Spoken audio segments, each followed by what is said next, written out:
Hello. Hi. So it's Maggie and Kat, and I hope you can hear little Harris there pitter-pattering up my hall. Little Harris has come to join us for Tree of Life podcast 3. So really we're just talking about what kind of week we've had. This is in memory of my mum and my big sister, and this is to help us trying to come to terms with our loss during COVID-19.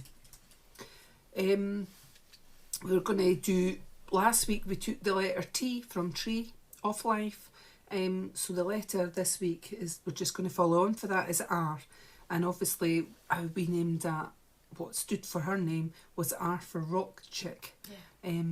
My mum loved rock bands. She liked all sorts of music. She did. But her main ones were Kings of Leon, The Killers, Bon Jovi, Goodbye Mr Mackenzie, and of course she grew up with the Beatles and the Rolling Stones and Dusty Springfield, bands like that. But the rock ones were Kings of Leon. She had seen them twice with me. She saw The Killers with me. She saw Bon Jovi 3 times. I've seen them 4. And Kat's was Seen with them us once. at Yes, that's one right. of them. And then she came to see Goodbye Mr Mackenzie with me when they played in Edinburgh. They hadn't played for quite a long time, and I think they were doing one of their albums a few years ago it was now, and she came with me to see that because she loved their music, and she loved guitars in generally. Yes. So this month has been quite a difficult one so far, and we're only like a part of like a week really of it through. I think for me anyway, I've had my gran's birthday, my gran, it was her birthday recently, and she's up in heaven, and if there's a heaven, she's up there. I want to believe there is.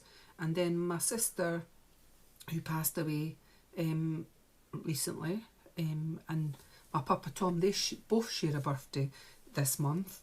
We've also got soon a year since our beautiful little Biggie, he was one of our rapper cats that passed away. We've got that anniversary coming up, and of course we've got Mother's Day, and I wish my mum was here for Mother's Day. She shares that day with my Aunt Rosie as well. That was my mum's sister, so I think it's very upsetting because last year for Mother's Day you were told you didn't want to, everybody was told not to go see their mum on Mother's Day because of the pandemic. So that's really hard because really it obviously, like, this Mother's Day she's not here, but at the same time it's hard that you've had last Mother's Day to have that, the pandemic, paint that over, but also now this year it's a hard one too. Yeah, last year at the beginning of March, we did a little family getaway, a mini trip. This is before COVID restrictions were put into place. So my mum, myself, my niece, and my eldest daughter, so not Kat, mother, daughter Kim, she lives down in England, so she met up with us down there. But we actually did a David Urquhart. I'd never done a David Urquhart travel before, and but we went to Blackpool. We actually went to a different hotel that was advertised in the brochure because I think there was bad winds that year, and the roof of the place had been blown off, and we got a different hotel, which we were so glad because when we got there, when we got told it was actually closer, and in the city centre. But bear in mind it was March, most of the places weren't open or whatever, but I mean there was shops open. But so we had just come back from Blackpool, and it was about 10 days later I think when we were told we had to start doing all this, like, that COVID, when the restrictions really started. Yeah. So Kat's right with what she said. I did my mum's food shop, which I've mentioned. My husband did his parents. We went at the same time and did our own, running about, we said that before, like fast as we could with a trolley each, try to get the food in. just to get in and out of that supermarket as quick as we could, really. And I had given my mum our Mother's Day that week. I did her food shop and I'd left it at her door, and I'd spoke to her at the gate. So it was quite horrible on Mother's Day, actually. I phoned her, but I mean, it's a horrible thing that, you know... Because every year you would be seeing her. It's your mum, so every year you would be seeing her. Yeah. So this year is going to be really weird and so different and very upsetting, really, to be honest with you. I've still bought her something. I've got her a card, I've written her card, which, I mean, you know, I cry every day anyway.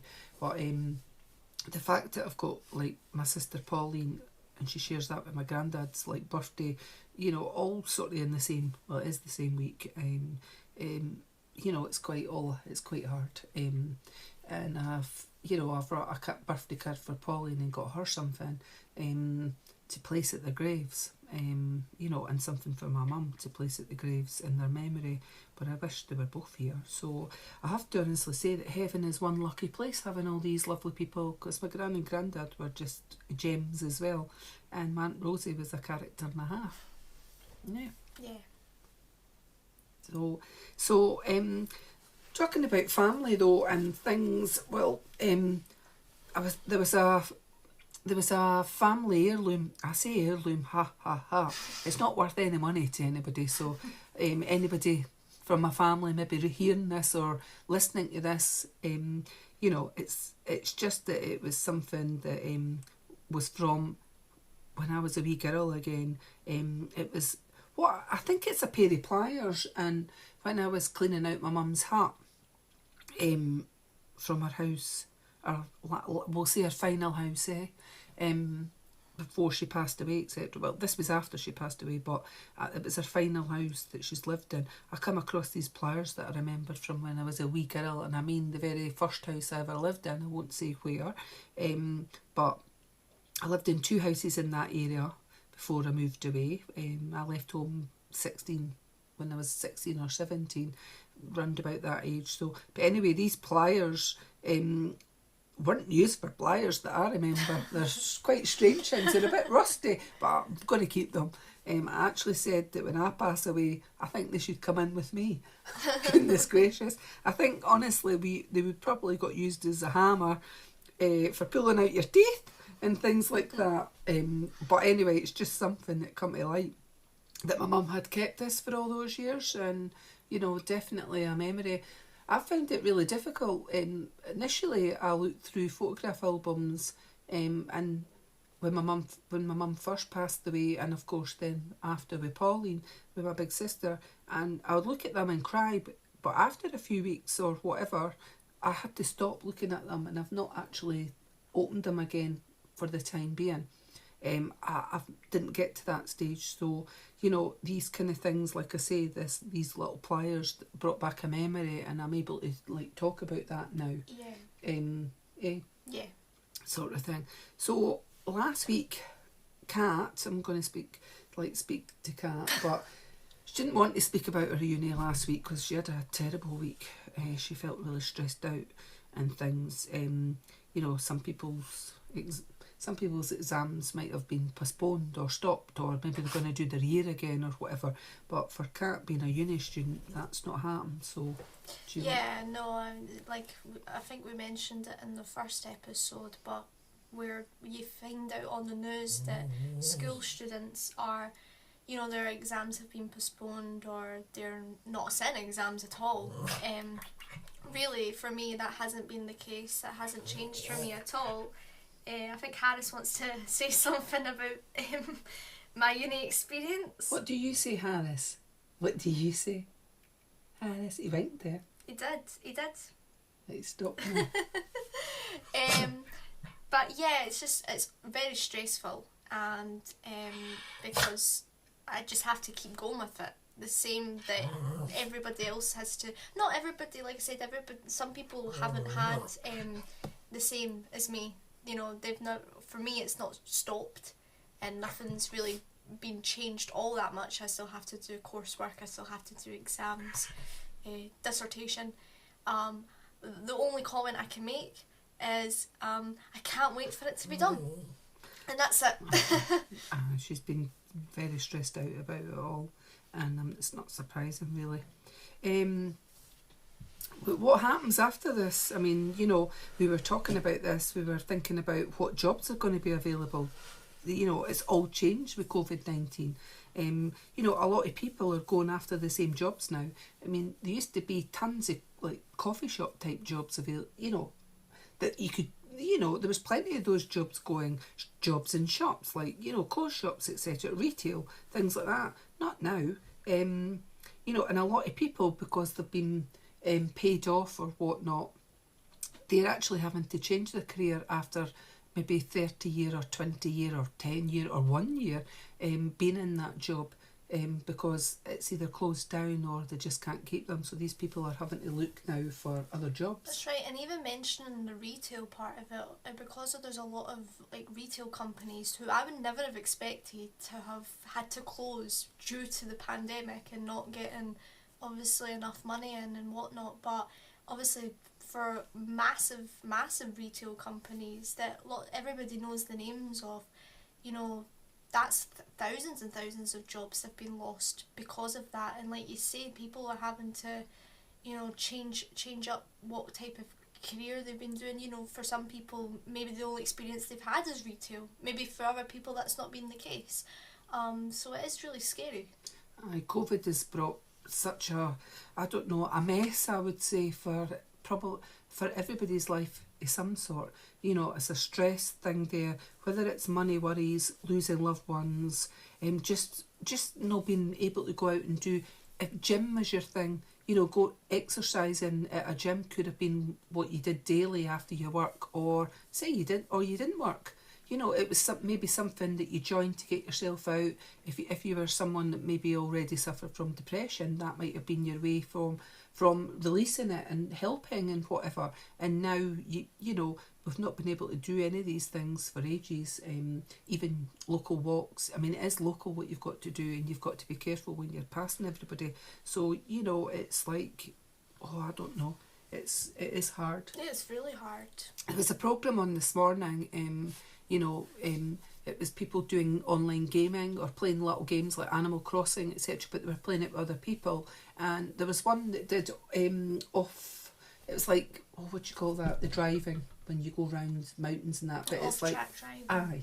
And this Off-road. Aye, this guy had set it up online and he's playing with other people, but that was his way of him dealing with stress. He said he was suffered from depression, and stress, and that this helped him because he would be chatting with other people while he's playing the game, and we get that. This little thing that we're doing, this podcast that we're doing, that is actually helping us from, you know, whether someone else listens to it or not. The fact is we're able to talk to each other and actually say how we're feeling. Exactly. So it's like, the other thing is, what is it going to be like once COVID-19 is under control? You know, we don't know. Yeah, because it's really hard to be like, you know, when I think of things like holidays in the past, and even just like going out shopping and going out to restaurants. There has been times throughout the pandemic when shops have opened back up and restaurants have opened back up, and so that maybe that part of it isn't so necessarily going to be strange when that happens again. But you know, for going on holiday, for those who haven't been on a holiday throughout the pandemic, travelling abroad and that again, even just travelling in the same country, I think it's quite you probably have quite a different mindset about it. I don't know, maybe it might feel normal, maybe it won't, but it's really hard to picture what it's going to actually feel like once, like, when coronavirus isn't around. For me, I haven't, since Blackpool, which was March last year, beginning of March, I think it was, we came back on the 4th, I haven't actually eaten out anywhere. So for me, actually, even like going to a gig or something like that, which, you know, something I did all the time before, go and see live bands with my husband or my mum or with my daughters or whatnot, you know, I'm going to find that really frightening, strange. It's frightening's the word I'm using. I mean, we already had like a big festival that was due this year. It got postponed twice. It was supposed to be last year. It got postponed for this year, and it won't be happening. My hubby still wants to go to it. I'm not. It was an outdoor one in Newcastle, and I'm just not doing it. Even when things are better, and really when I say when things are better, it would be when everybody's actually had the jab, because a lot of people haven't. So that is something we've not had ours yet. Obviously, Kat's in a young age, a younger category. Me, as I mentioned in previous last week, I'm 52, heading for 53. So because I don't have like any underlying health conditions. Will you get it? Who knows? Will you get the jab? Well, hopefully at some point I will. I mean, when it first all came about, this COVID-19, they were talking about getting jags, and I was somebody that was against them. I didn't ever say, I didn't post it on anything or anything like that. I didn't want a jab, as they call it, the jag. Yeah, people use both words. Some people use jab, some people use the word jag. Yeah. But I think, well, you've got to get it, haven't you? It seems very likely. Mm-hmm. Seems like you really should get it, and then that way, hopefully, you won't catch COVID-19, or if you had something, well, hopefully that would prevent you getting something to pass it on, really, sort of thing. So changes in our lives, what COVID-19 has actually brought, to me, is ultra scary. Sadness as well for me. As I said in previous podcasts, my mum didn't die of COVID-19, neither did Pauline, but I believe that because of it, it took my mum's life. Something that apparently she had. She did have a fall, but that got better. But apparently what she had was underlying, and I think we don't really know. I think that COVID brought on things that she looked to do stuff in her house because she couldn't go outside her house as such, because the weather was not very good. Sorry, she wasn't seeing anybody either. Mm-hmm. I mean, phone calls, yeah. She wasn't that keen on FaceTiming or anything like that. She said her battery ran down on it, but I don't think she liked holding the phone and doing that, even though you could put up against something, Of course. Talking, yeah, she was fine with that, but she was a very sociable person. Mm-hmm. She enjoyed, if you were to go out shopping with her, and I think we mentioned this before on here, but if she was to see like a baby, she'd want to go up and speak to it, or she'd just make she'd speak to the parents to let them know that their wee baby was beautiful, and it made them feel good. She would make conversation with anybody. She would have made conversation. Yeah. With the pandemic, without the pandemic, she was a very sociable person, and liked chatting with people. Yeah, she did. She really did. Mm-hmm. She always said she thought that might cheer somebody up, because for all you know, they might not have anybody else, or they might not have spoken to anybody that day. And she was definitely one in a million. To have that sort of attitude and how she went about her life and all that, she's truly missed. And the world is not as nice a place with her not in it. In this world, that's for sure. I wish she was here. Every day is quite a hard one without her, without my sister. I just wish they were here. And we deal with each day trying to just deal with one day at a time. I don't look too far ahead. We have made changes in our life regarding before COVID came. We had planned to get a camper van. So we waited off for it to sort of.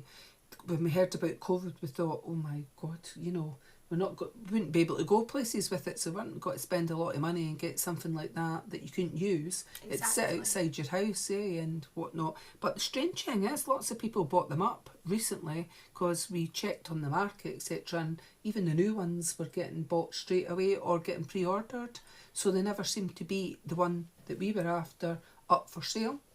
It seemed to be that they were all taken, and that concerned me as well, because we weren't supposed to be going away from locally where you live. So the district that you lived in, you're not supposed to be really leaving there unless you really have to. So it made me think, where are these people going? So it must have been going somewhere, because you wouldn't spend that amount of money and not use that item. And so they had to have been gone places. But that then led me on to thinking about when the restrictions are lifted and you go to the places that camper vans, motorhomes and that would go, and the hookup places and campsites, these people are all going to be there and it's going to be too busy, and that worried me as well. So we decided against it, me and my husband. Because I'd made the point as well to you, if you had been travelling for, let's just say 4 or 5 hours, because the length of journeys you wanted to go to wherever. Yeah, that's true. And you could have been travelling that far to go somewhere and find it being really busy, and then then being like, okay, well, what other choice do we have? And the next place that you maybe could have stayed overnight could have been an hour or so journey away again. Yep, it's so true. So it's. Well, we made the decision that we weren't getting one. It's as simple as that. We will still travel when allowed. Maybe not this year, but eventually. But just making sure that everybody's had their jab, and that we'll hopefully go when schools and everything are back running, back up and running, and workplaces are back up running, or new businesses taking up and whatever, and unis, colleges, all that are up and running like fully, before we'll go and do mini trips and things like that, and hope that there's not as many people around, because we've got Harris now, so and he is a little bundle of fluff. Oh, very. He's very fluffy. He's settled in well with us. I mean, Harris was my sister's dog, one of my sister's dogs. He's beautiful. From saying he's a little Pomeranian, although we think he's a Spitz, right? It's the German Spitz. Yeah, there's kind of there is a resemblance to them. A lot of people that have got POMs or say that they've got POMs, I mean, when we did a wee bit of research or whatever, even the ones that other people's POMs look like Spitz to us, we looked it up. But anyway, he's classed as a POM. He's absolutely beautiful. He's settled in well, but he still barks at everything. Yeah. There's certain things that he barks at that obviously makes sense. The dog will bark, but we managed to cut him out a lot with barking at the planes, because when we first got him, he did bark at every single plane, and we obviously, where we live, the plane direction is right above our house, so we live quite close to an airport, so they're obviously landing or taking off at that point, so they're quite loud, and he kind of went ape at them, and he's calmed down with that to a degree, but sometimes he'll just be sitting there, you think he's sleeping, and the next minute he just starts barking out of nowhere, and you get a fright. Yeah, you do. We get a fright. Any wee noises in the street, if he's lying up in the bed or whatever, if he sees a movement go by the garden fence or whatever, so like a van going by, that you'd be able to see that movement outside or whatever, he starts barking. Or if he hears someone outside and it's a car door or a van door or anything like that, he barks his head off it, and you do get a fright. But we love him, and we look forward to taking him on many trips or long trips or whatever. You would enjoy that a lot.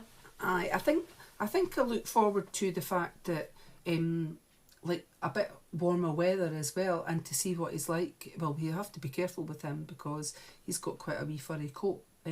That my husband does groom. He cuts That's right. He cuts his coat back, but it's not been shaved or anything yet. But maybe in the summer, I know my sister did that, and I think she used to take both her POMs to get them, and they got shaved and just had part of their hair just to make it better for them in the summer, because they can get overly warm.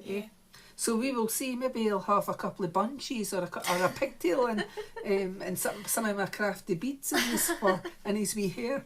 That would look kind of cool, So I'm thinking of Harris, and if you've ever met him, then he's got these wee cute teeth. Yes. So the next thing we were going to talk about was toothy pegs. I don't know if you've ever heard of it. It's TOOTHY, then pegs, PEGS. when COVID first started, one of my fillings came out, and I thought, good grief, what am I going to do? Because the dentist wasn't open. So when I phoned up, I got I got a telephone consultation. Someone phoned me back, and they told me about toothy pegs. I've never heard of them. So anyway, I went online, I ordered my first box. First time I ordered them, they were quite cheap. When I ordered the next box, other people must have cottoned on because they were practically double the price. And I actually saw toothy pegs on eBay at the beginning of the pandemic, one little box for £100, and I thought, are you having a laugh? Wow. Right? So anyway, I think they started off about £6, £5-6, and then they doubled in price, and I do know that they were quite expensive. I bought quite a few boxes. But anyway, so it made me think, it does work for quite a while. You just put the little bit of white stuff, you cut it to size, like cut a little bit off. You have to use these disclosure tablet type things. I think that helps the little bit of stuff to stick to your teeth. You roll it in you put it in boiling water, roll it in your fingers, and press down hard where your filling would be. Now I have to say that first time it came out, and I tried it again, and then it worked. But recently, it came out. So I can honestly say, how long's the pandemic been gone? It's been almost a year. It's Right. a year this month. Okay, well, I could honestly say to you, do we need dentists? So, yeah, we do, but do we need to be getting checkups every 6 months? No, I don't believe that. It'd been a good while. It was probably coming up for my checkup at the start of that pandemic or whatever last year, and of course, not had a checkup yet. Yeah, obviously, a filling came out, but I got no pain, so it must be like a tooth that's dead. It's not got, because I didn't get any pain with it. But the fact is, I've still not had an appointment for the dentist to go in or anything like that. So I think everybody's the same, eh? Well, I haven't had a phone call from the dentist in a very long time. Mm-hmm. I'm probably the worst person to say, if to ask the question if 6-month checkups are really worth it, considering the last time I went to the dentist was quite a while ago, and it was on my own accord, because at that time, and it wasn't for a checkup, I had problems with my jaw at the time and I couldn't really open my mouth properly, but that got resolved. But yeah, I mean, obviously oral hygiene is really important, and obviously, you want to keep your mouth clean. Electric toothbrush. Yeah, which I use as well. I recently bought one, but that's how my toothy peg fell out. I was using it. I honestly lasted for months on that as a temp filling, and then when I used the electric toothbrush, it was a couple of days in or whatever, it blinking brought it out. So use electric toothbrush, but don't do it anywhere near your toothy peg. But I do believe, like with dentists, they're quite tricky, because obviously now I'm at the age where I'd have to pay for stuff to get done, which is sad. But but if I go in, a lot of time they'll turn around to me and just ask me, "Oh, we'll just do a quick X-ray," and so obviously this was a while ago, because I haven't been to the dentist in quite a bit. Which probably sounds terrible. It probably sounds disgusting. But every time I go, I've never had a fill-in, and I've never had a fill-in or anything like that. So normally my teeth are fine. Yeah. And if I had any problems, I would call them. So well, they won't see you now. No, they wouldn't. They haven't. But a lot of time they'll go, "Oh, we'll do a quick X-ray and whatnot," and then you'll never hear back from those X-ray results, even though you've paid an amount of money to get an X-ray done, when you didn't even ask for it yourself. So I think sometimes they like to, if you go in for a checkup, they like to add in a couple of extra things to do, so that it... they can get the bucks off you. Yes. The dollar. Yes. Is what they say, eh? But, right, so, so basically, again, we were just slowly, for me, have just started to slowly do a little bit crafting. Something I've not really done in a long time, because used to make junk journals and still will be eventually, but I was actually making some hanging mobiles. So I used my Cricut machine that I hadn't used for a while, and just some beads and jewellery elastic, and very simple, and I might add some embellishments to them, but this was my way of trying to get back to some sort of normality. Yeah, try and bring some of your old self back. Mm-hmm.